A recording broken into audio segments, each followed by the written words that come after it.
everyone and welcome to this video. If you're a fan of stationery like I am, I'm sure you would have seen the many posts online about it being planner season or even hobonichi season, with a lot of people thinking about what they're going to use or buy for their planner lineup next year. And as someone who's about to be a first-time hobonichi buyer, I thought I would share a bit about my thoughts and reflections coming into this fresh, because it's been very exciting. I've been following the daily releases that Hobonichi has been doing over the month of August, but it's also been slightly overwhelming, although mostly still quite exciting. First off, I think Hobonichi's marketing is fantastic. I think they've managed to generate so much hype, and clearly it's not the first time they've been doing this. They've been doing this year in, year out, and people are still excited, and they've really built quite a cult following in the online community globally as well. So it's really quite an interesting circle to come into.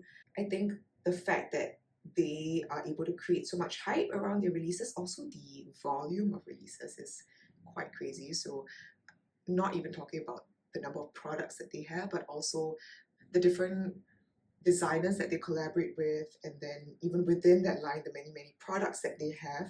I think that's been it's really quite exciting to come into it and just sort of see what's available. And also, I think this whole idea of scarcity that they've introduced, because I've heard online that a lot of people, they do stay up in camp for the release, which I believe this year will be on the 1st of September. I think that's 11 a.m. Japan time. And so for a lot of people in the Western Hemisphere, that does mean staying up quite late to make sure that they get their first dips on the release. And I think the fact that they've been able to create this sort of scarcity mindset where everyone comes in worried about it selling out. I mean, clearly they do put quite a limited number of stock, from what I can tell from people's experiences online, because a lot of the times it would just sell out almost immediately once it releases, but then a couple of days later or even the next day, people would come online again and then they would find what they want back in stock. So I think there's a little bit of that marketing play there. Maybe just to give a bit of a background on what even is Hobonichi, in case you are as new to this as I am. So Hobonichi is a Japanese stationery brand that mainly does planners, and looking at their website, it's a fantastic website because it really shows and explains really well what the different types of planners do. So they have A5, they have A6 sizes, they have the original, which is the A6, and I believe that has a yearly view, monthly view, and then also daily pages at the back for the entire year. They also have the A5 version of that, which is called the Cousin. They have the Weeks, which is the kind of A5 slim but not really kind of size. I guess it could be comparable to the traveler's notebook that I have here, which I'll go into in a little bit, explaining what I've been using before this. But that's the one that I believe is quite popular because people find that weekly horizontal layout quite useful. So I think those are the main offerings, or at least those are the ones that stood out to me. Oh, they also have the Hon, which is the hardcover version of the A6 and A5 notebooks. So, and amongst that, there is a ton of designs, of types of materials and covers, and like designers, brands like One Piece, Moomin, Tamagotchi this year, which is really quite cool as a 90s kid. So yeah, so there's quite a lot that they do, and besides this, they also do stationery. So I've seen pens, sticky notes, which are all color coordinated to the color theme for each month, which is very extra, but I'm here for it. And I think they also do pouches, so different sizes, obviously, and then they have the kind that opens flat. They have the kind that also just opens up a little bit of the way, something like an accordion style, I think. So that's roughly what hobonichi does. Oh, and the most important part, I feel, like why people enjoy this brand so much, I would say it's mainly because of the paper. It's Tomoe River paper, which is one of the, I would say, one of the two most popular paper types that Japan offers. So one of them is Midori, which is what I've been more comfortable or at least have been exposed to. And the other type is Tomoe River paper, which is what Hobonichi offers in their planners and notebooks. And the distinct characteristic of that is that it's really quite thin. So it's a bit like Bible paper, where it's really, really thin and lightweight, which means that it's also not going to weigh your notebook down when you have one day a page for 365 days for the entire year. And the best part about that is that it shows fountain pen inks really well. So the different characteristics, whether that's shading or shimmering or sheening, you can pretty much count on Tomoe River paper to display those characteristics the best, which is why a lot of people who are fans of stationery, who also happen to be fans of fountain pens, really, really like the Hobonichi lineup. So that's mostly what I've managed to gather about this Hobonichi release. And I guess coming into this as someone who has never heard of the brand until maybe earlier this year, I've always been a fan of stationery, but I would say that it was mostly whatever I could get my hands on. I didn't get into fountain pens really until this year, so I wasn't ever that particular about paper. I pretty much just wrote on whatever I could find. And I was very happy with my gel pens, very happy with ballpoint pens in general. It was really only this year when I started to really appreciate the nuances between different paper qualities. So papers that are maybe a bit more absorbent, they wouldn't really take fountain pen ink well. It would bleed, it would feather, it would ghost, and so it just made the entire writing experience quite unpleasant. But anyway, just to walk you guys through my experience with journaling up until now. So before this year, I only ever used this is a notebook therapy notebook, and as you can see, it's pretty thick. And I would say this, like, the paper in this one is almost the exact opposite of what Tomoe River paper is, because it's super thick. I think it's 160 GSM, which is really great if you do like watercolor, if you use a lot of markers. I did a more bullet journaling style, so if I can flip to some of the empty pages at the back, you can see it's a dot grid. It's fairly big, it's comfortable for the size of my handwriting. And yeah, so essentially what I would do, it comes as a plain notebook, and what I would do is I would set everything up at the start of the year. So just to show you guys, yeah, this is what I did as a bullet journal. Oh my goodness, it took so much time, but it was really fun. And it was sort of a nice combination of creating that creative space on paper while also having a space to journal. And I referenced this design from Amanda Rachley's video. I can't remember which year it was. It may not have been a 2024 video. It may have been a video from previously, but anyway, it was very Bauhaus inspired, which is something I really do quite like the design of. And then yeah, so there would be the yearly setup at the start with, I hand wrote all this. I can't believe I did that. It took me so long, but and the thing is, I don't even use a yearly setup. I just did it because like people were doing it, and I guess it's, I don't know, it might be weird to not have it. But anyways, so this is kind of like what I would do. And then at the start, I also write down the goals that I have for the year. And then after that, so I don't really use a monthly spread. So even when I did bullet journaling, I never really included a monthly spread at the start of my month. So I'll show you what I did.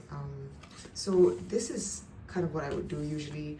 I would have a cover page for the month. This is just a compilation of a lot of the stickers and like magazine cutouts that I had.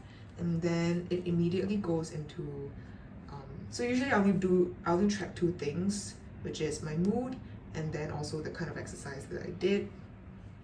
And then otherwise I might do goals for the month. I like to do this thing called things I fed my mind, which is literally any sort of media / content that I consume. So it could be music, it could be movies, it could be books, it could be a topic that I dove a lot into. It could be a new YouTube channel that I watched a lot of, so it really could be anything. So after this, I would go into the weeklies, which I'll show you here. I'm showing you a blank one because I usually use this. I mean, I don't really plan on paper. I usually use my notebooks as a journal, so a lot of the stuff in here, it's me trying to process a lot of the things that happen. And this is an example of a spread that I did not complete, which I'm fairly chill with actually. Like I am not one of those very disciplined people who absolutely need to finish like every single page of their notebook. But essentially what I would do is a 2-page spread is my spread for the week, and then sometimes I would split it kind of like this way, so it's 4 quadrants per page. So then we Monday, Tuesday, Wednesday, Thursday, Friday, Saturday, Sunday, and then like an extra note section. Sometimes I would do it free form. So for example, this one I didn't draw any boundaries. So if I feel like writing a bit more that day, I'll just take up a bit more space. If I only need 1 line a day, then I'll just use 1 line. So it's quite flexible.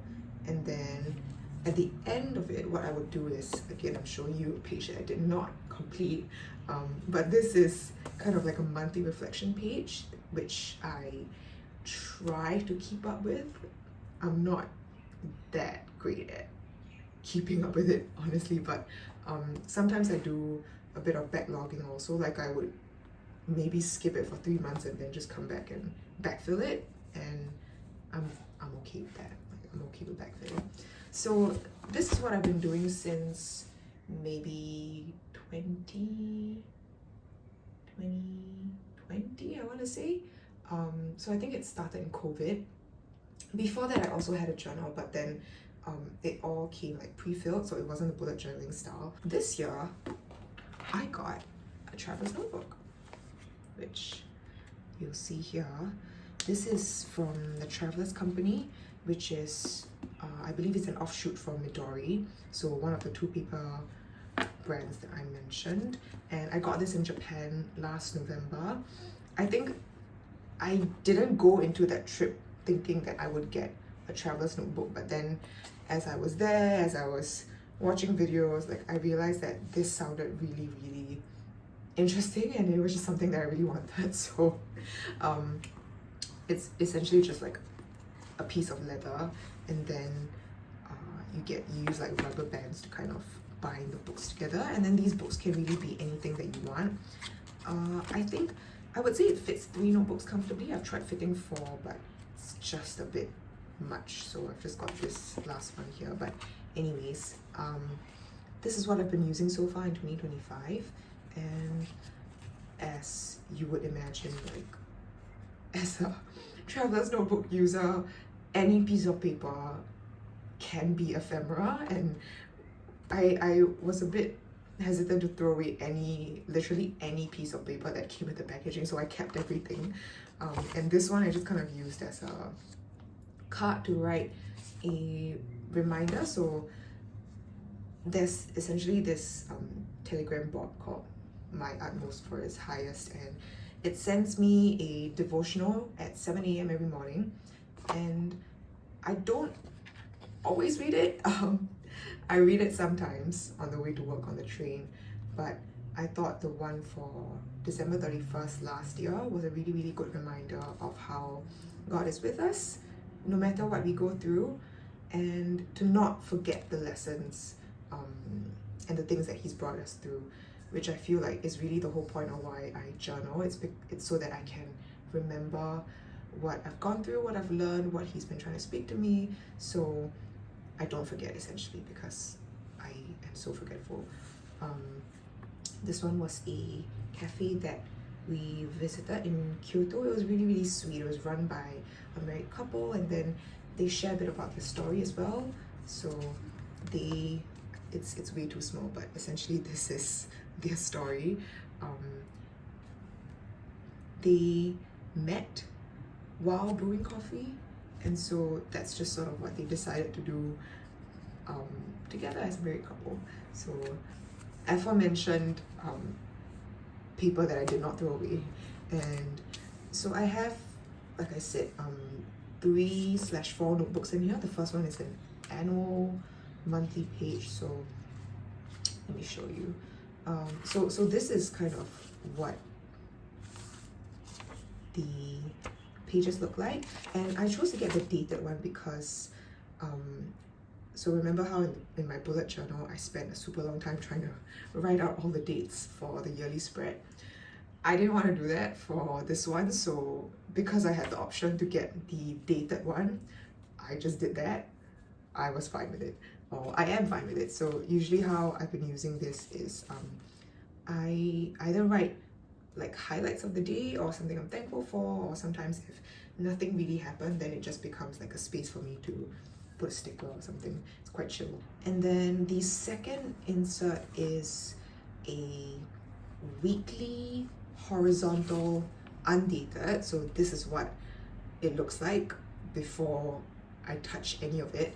So as you can see, it's like a weekly horizontal spread. They also have the vertical version, but I honestly really prefer the horizontal version because, like I said, I don't use it for planning, I use it for journaling. So I just find like this layout makes sense for me if I were to write a lot. And it differs from week to week on how I use this, honestly. Sometimes I would use this space for journaling, sometimes I would use this space for like a to-do list, sometimes I would just kind of use it for like random planning or just getting my thoughts out on paper. It's really, really unfixed. And so for this one, I got the undated version primarily because it's cheaper, but also because it was my first time using this system in 2025, so I wasn't sure if I was going to be able to keep up with it. But so far I've been able to, I haven't missed a week, I haven't missed a day. Obviously, like I go back and backfill it, but then I haven't kind of like stepped away from this for so long that I've had to miss weeks completely. So I think it's working pretty well. And this is a fairly new notebook that I've just added, which I'm using for my long form journaling notebook, which is the thing that I tend to do more when I bring things out. And then this one I've just kind of used as like a scrap paper thingamajig. Like it's like I put stuff in here that I wouldn't mind throwing away and never seeing again. So yeah, it's just kind of like sitting at the back. I'm almost done with it. I'm literally left with this page. So once I'm done with it, I'm just gonna replace it with another one. And yeah, and then obviously I also have this plastic case, which is just there's an open pocket here and here, and then a zippered pocket here. So I keep like stickers, washi tapes, more scraps of paper in case I need more space to write and journal. So then I would usually just like take a random piece out, write whatever I need to write, and then use a washi tape to just like stick it on the page. So this is my traveler's journal. Oh, and this one that you see here is the 2025 January to June version, so I've already completed it. And I think towards the end I started to really get quite crazy with it, where I'll just put in, so this was from like a bag of coffee that I bought from the UK, and then like this was a photo that I printed out of something that I took while I was there, some food and drink wrappers, so just random things that I kind of want to, like it's a combination of a lot of things. Like it's planning, it's journaling, it's junk journaling, you want to call that, memory keeping. It's like, it's everything. So that's kind of what my relationship with journaling has been so far. And I think the reason why I'm looking for something a little bit different, why I'm considering the hobonichi. Number one, I am intrigued by the Tomoe River paper because I know there was a big fiasco last year where the 2025 paper wasn't really up to their usual quality, and this year I think a lot of people have been saying that it is better. I'm not sure, I think the jury's still out on like whether or not it's actually completely resolved and back to its original standard and quality, but I think this year is better than 2025, and I'm willing to take a risk on that. I never knew what it was like before that anyway, so I feel like I wouldn't know what I'm missing. That's what I'm banking on.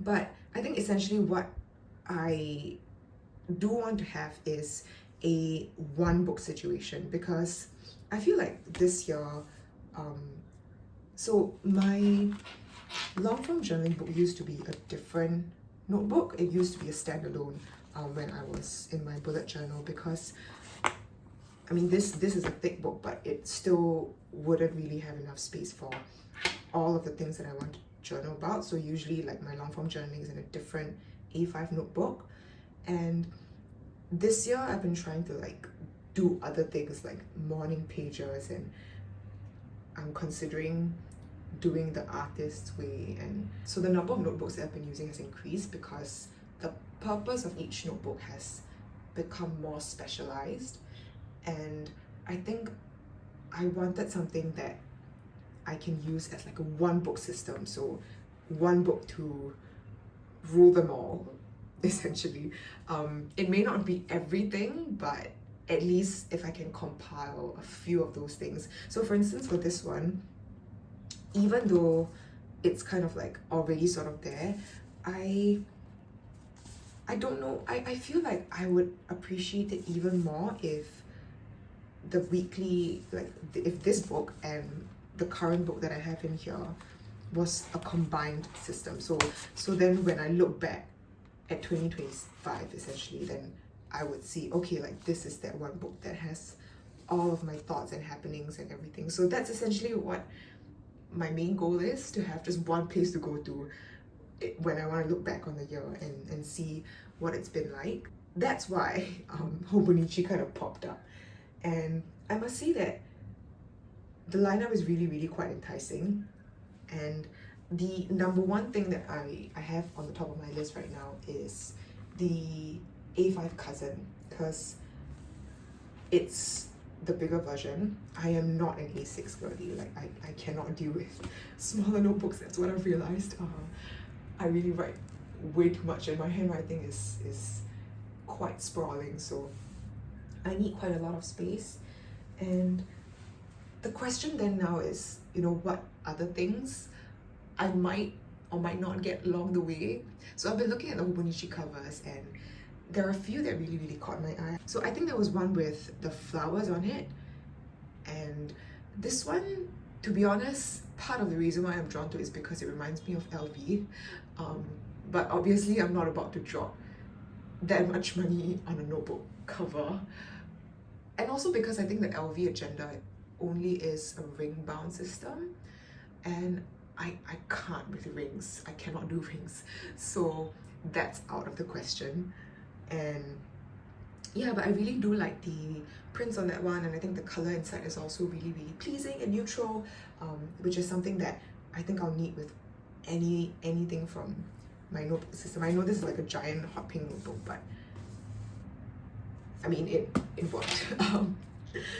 But yeah, I think I need something that is fairly neutral so that I won't get sick of it as I get through the year. And I think this one fits the bill. Another one that I was really interested in was the calligraphy one. And I think the word that's on the A5 version is the kanji for good or upwards. I think if you look at the Chinese character, it literally just says up. So I think it's supposed to have the meanings of, you know, onwards and upwards, and you know, generally trending positive. So that's the kind of line of thinking that they're going for. And there's also a drawer pouch that I'm really quite interested in, especially the one that opens flat, because I know I have a lot of pencil cases and I know I have a lot of pen pouches, but that one is just so cute, the design.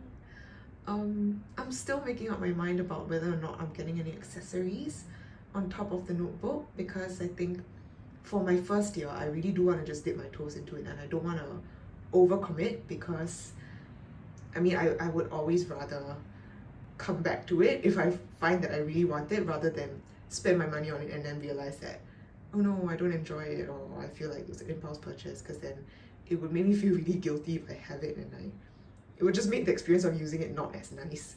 So I feel like I'm okay to wait, but we shall see.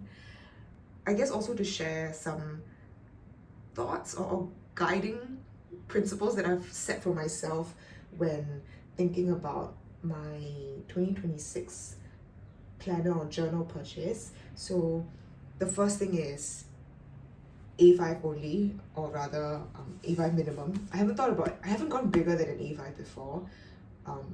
I've obviously used like the Travelers Company standard size before, and to be honest, I find this, like even this, a little bit too constricting, because you really only get like this, if I can open it, like this amount of space to work with, which is, to me, not a lot. And I found that I really missed the A5 size that I had last year, so I'm quite happy to go back to it. And again, like I said, I use it more for journaling rather than planning, so my priority is space.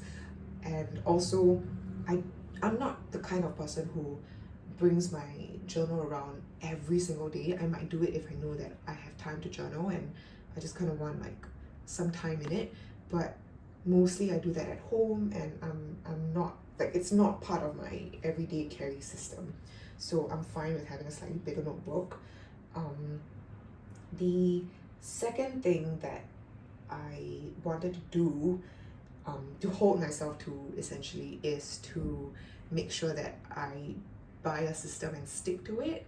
So because it's not like I'm not diving into journaling, planning completely from zero, I have some sense of what has worked for me in the past and what I would like to continue to bring into the next year. I feel like I need to really hold myself to the things that I've learned and not get carried away by all of the things that are happening online about the entire release, which is exciting, and it's a great thing to witness and be a part of. But I think I just need to remind myself and remember for myself that just because it works for someone else, it may not work for me.